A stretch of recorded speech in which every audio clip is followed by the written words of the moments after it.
Israel Iran युद्ध हर नए दिन के साथ और भी भीषण होता जा रहा है। न इजराइल की तरफ से मिसाइलें थम रही हैं और न ही ईरान पलटवार करने में जरा सा भी पीछे है।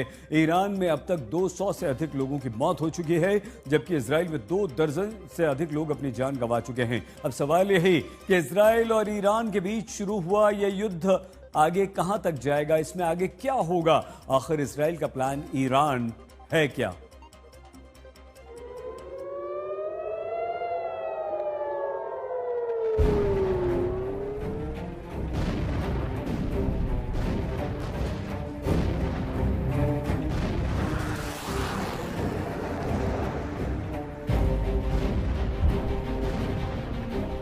ये किसी फिल्म का दृश्य नहीं, बल्कि ईरान और इजराइल युद्ध की भयावह सच्चाई है। कभी इधर से मिसाइल तो कभी उधर से मिसाइल। आज सबसे बड़ा सवाल यही है, जो युद्ध इजराइल ने शुरू किया, इसका अंत कब और कैसे होगा? क्योंकि ना ईरान झुकने को तैयार है और ना इजराइल रुकने को। ईरान इजराइल युद्ध में आगे क्या होगा? इजराइल के हमले का मकसद क्या है? क्या ईरान का एटमी प्रोग्राम निशाना है? क्या ईरान में सत्ता परिवर्तन का प्लान है? क्या इजराइल से बहुत बड़ी गलती हो गई? 4 दिन के युद्ध के बाद ईरान पर हमले की 2 वजह एकदम साफ हैं। इजराइल ने ईरान के एटमी प्रोग्राम को खत्म करने के मकसद से युद्ध छेड़ा है। नाम दिया है ऑपरेशन राइजिंग लायन। दूसरा मकसद है हमले में ईरान में अशांति का माहौल पैदा करना, ताकि ईरान की सत्ता में 3 दशकों से स्थापित खामेनेई के तख्ता पलट का रास्ता खुल सके। अपने इसी मकसद को पूरा करने के लिए इजराइल ने ईरान के सैन्य ठिकानों के साथ साथ न्यूक्लियर साइट्स को भी निशाना बनाया। दावा किया कि ईरान की सबसे बड़ी न्यूक्लियर फैसिलिटी यानी नतांज सेंटर को तबाह कर दिया, जिसे ईरान की न्यूक्लियर रीढ़ कहा जाता है। लेकिन ईरान के न्यूक्लियर सेंटर को लेकर यही इजराइल गच्चा खा गया। ये सच है कि ईरान की नतांज न्यूक्लियर फैसिलिटी पर इजराइल के लड़ाकू विमानों ने मिसाइल अटैक किया, लेकिन ईरान के सुरक्षा चक्रव्यूह को भेदने में पूरी तरह नाकाम रहा। क्यों और कैसे, आपको कुछ सैटेलाइट तस्वीरों के जरिए समझाते हैं। पहली तस्वीर, तारीख 10 मार्च 2003, जगह नतांज न्यूक्लियर फैसिलिटी। ये तस्वीर तकरीबन 22 साल पुरानी है। अमेरिका और इजराइल को शक है कि गुपचुप तरीके से यहीं पर ईरान अपना परमाणु बम बना रहा है।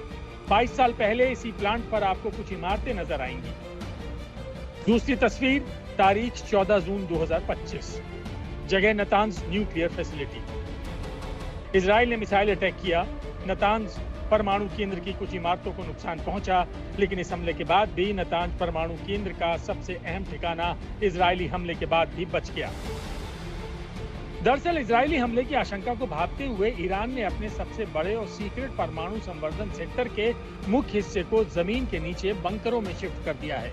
यानी 2003 में जो मुख्य इमारत नजर आ रही है, 2025 से पहले ही ईरान उसे बंकर में सुरक्षित कर चुका है।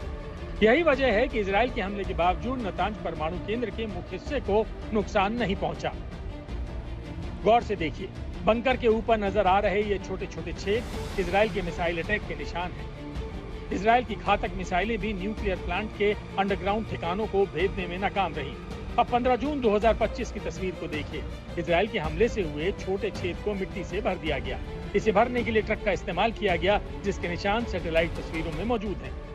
इजराइल की पूरी कोशिश के बावजूद ईरान की सबसे अहम न्यूक्लियर फैसिलिटी को ज्यादा नुकसान नहीं हुआ। ऐसे में इजराइल जब तक ईरान के न्यूक्लियर बंकर को भेद नहीं देता, तब तक युद्ध का अंत संभव नहीं है। ईरान के जो न्यूक्लियर फैसिलिटी की जो ऑक्सिलरी बिल्डिंग्स हैं, इजरायली हमले में वो तो तबाह हो गए हैं, लेकिन जो अंडरग्राउंड हिस्सा है वो तबाह नहीं हुआ। ये तस्वीर परसों की है। अगर हम करीब 20 साल पीछे जाएं, 20 साल पीछे ये फैसिलिटी ऐसे हुआ करती थी। धीरे धीरे कुछ सालों में ईरान ने इसे अंडरग्राउंड फैसिलिटी में तब्दील कर दिया। और आज सुबह में इसी जगह पे हम ये देख सकते हैं, ये मिट्टी का पैच वर्क चल रहा है। जो निशान है ये भारी ट्रकों के आने जाने से हुए हैं। एक और तस्वीर जो इसी बात की तस्दीक करती है वो है इस मिसाइल फैसिलिटी की तस्वीर। ये जो पहाड़ आप देख रहे हैं, इस पहाड़ के इस कोने पे इस तरह के टनल्स बने हुए हैं। ये टनल्स, इसके अंदर ईरान के मिसाइल सिस्टम्स रखे होते हैं। अब इजराइल के जो विमान है उनका चैलेंज ये है, एयरफोर्स का चैलेंज ये है कि कैसे इस पहाड़ को भेदा जाए और मिसाइल्स को टारगेट किया जाए।